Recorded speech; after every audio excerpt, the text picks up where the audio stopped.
ఉగ్రముఖులపై భారత్ జరుపుతున్న పోరులో ఏపీ సత్యసాయి జిల్లా కల్లితాండా గ్రామానికి చెందిన జవాన్ మురళీ నాయక్ వీరమరణం పొందారు. ఈ సందర్భంగా నేడు టీడీపీ కేంద్ర కార్యాలయంలో ఆయన చిత్రపటానికి నేతలు పూలమాలలు వేసి ఘన నివాళులర్పించారు. ఆయన ఆత్మకు శాంతి కలగాలని మౌనం పాటించారు.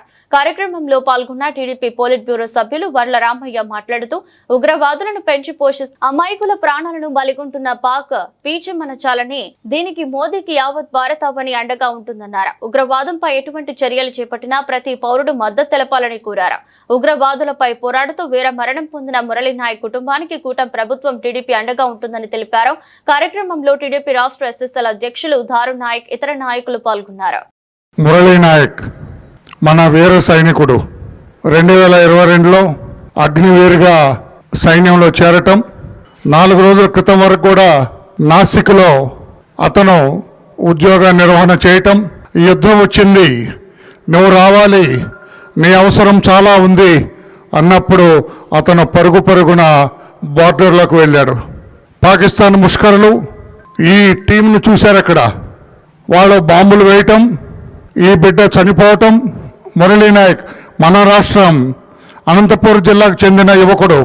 దెబ్బలు తగిలినా కూడా, ప్రాణం పోతుందని తెలిసినా కూడా తన చేతిలో ఉన్న తుపాకీతోటి ఆ పాకిస్తాన్ ముష్కర్ల మీద కాల్పులు జరిపి అక్కడే జై భారత్ అని చెప్పి అతను అసూలు బాయటం చాలా ఒక రకంగా సంతోషదాయకం.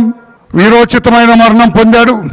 కానీ చిన్న వయసులో, అతి పిన్న వయసులో అతను ప్రాణాలు పోగొట్టుకోవటం కూడా ఇది పాకిస్తాన్ వాళ్ళందరూ కూడా దీనికి తగిన మూల్యం చెల్లిస్తారు. మీ అందరికీ నేను తెలియచేస్తూ ఉన్నా. ఏం పాపం చేశారని ఆ బిడ్డను చంపారని చెప్పి నేను అడుగుతున్నా.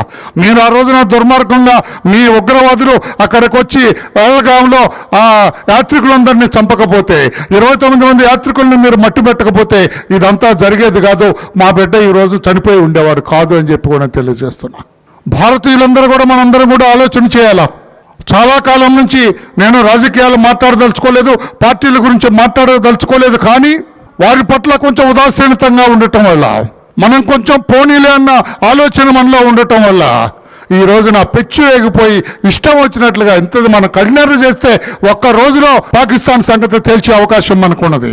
అంత యుద్ధ సామాగ్రి మన దగ్గర ఉన్నది, ధీటైన మిలిటరీ మన దగ్గర ఉంది, సైనికులందరూ కూడా బలోపేతమైన సైన్య దళం మనకున్నది.